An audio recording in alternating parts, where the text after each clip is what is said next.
Hello YouTube, it's Mindbender here, and today we've got the next addition to my fictional version of the future US military, another mech suit. And this has, they call this a lot of things. They call it the Infantry Buster, the Morale Killer, or, most commonly, the Heartbreaker.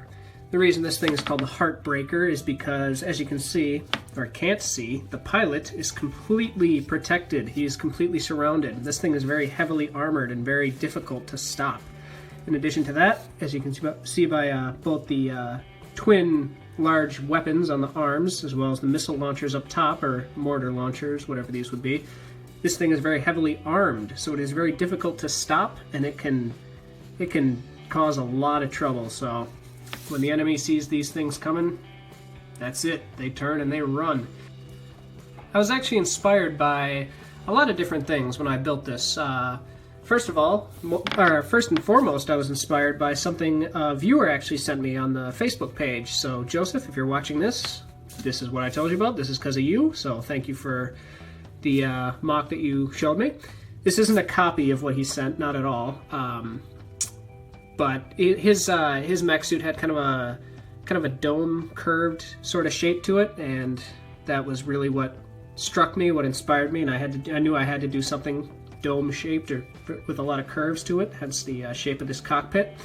And I also knew I had to use these Mixel style ball joints again, because for my mech suits I've really been kind of trying to avoid using them, because I want my mech suits to look really sophisticated and advanced and all that garbage, because, you know, in my mind it was like, oh, the ball joints, it's the easy way out. But then it kind of occurred to me, I was like, no, that's not fair. These are pieces that exist and that they're very useful and very fun to use, so it's on me, the builder, to create an advanced looking build or a good looking build no matter what pieces I used. So that was the challenge here. I wanted to use these ball joints and end up with something that still looked very realistic, and I like to think I pulled that off with this thing. It looks almost, this thing actually came out almost exactly the way I wanted it to. Like, there's very, very little, if anything, that I would change about this. The articulation, because the ball joints, is super good. These weapons, these guns on the arms have all kinds of range and go up and down, left and right. Same with the legs. You can see they've got ball joints all through them. I don't really know. I just like to put these on, these canisters. You know, kind of see them on a lot of my builds. I like to just throw those on for detail. I don't really ever have an idea what they would actually be used for. I know everyone's going to say they should be jump packs, because whenever I put canisters on anything, people say they should be jump packs, but they're not. I don't really know what they would be for. Maybe some kind of hydraulics for the legs or something.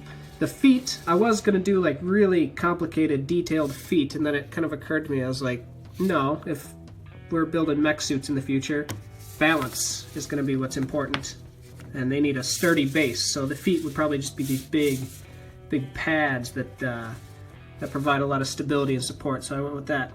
As for getting the pilot out, it's actually kind of fun. So you come to the back, this bit folds down, and then this whole canopy just opens up like so, and the pilot comes down. And there he is. As you can see, like I said, this is the future of the US military, which is why the pilot is wearing this advanced helmet that has yet to be developed.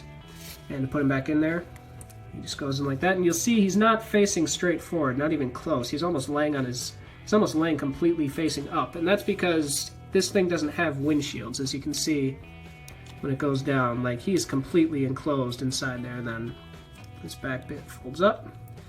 So he can't rely on like a windshield or anything like that for his visuals. He's got a heads-up display in there, probably in his helmet, that's receiving input from, like, I don't know, cameras and sensors around the outside of this mech suit, and that's how he's doing his targeting and stuff like that. So leaves him very well protected, and kind of just makes the mech suit look a bit more intimidating, I think. This thing was actually built as a counter to the David mech, as I'm sure a lot of you will remember and recognize, if you haven't, the videos on my channel. And these things were kind of meant to be, you know, counters, rivals to each other, as this would be the kind of standard mech of the US military, and this would be the standard mech of my fictional villains, so these would probably be in combat quite a lot. And they're actually, you see, they're pretty close in height and almost identical in parts count. I think this has like maybe 3 more pieces, and that's about it. So they're very close in a lot of ways, and I really do enjoy that. So, yeah, that's about it for this Heartbreaker. I had so much fun building it, I had to whip up a second one just because they look great together. They look like, you know what they remind me of? They look like Ed 209 from RoboCop. So, in before all the comments telling me this looks like Ed 209. It was actually very nearly named Ed after that robot, but I liked Heartbreaker so much more, I had to go with it. So, yeah.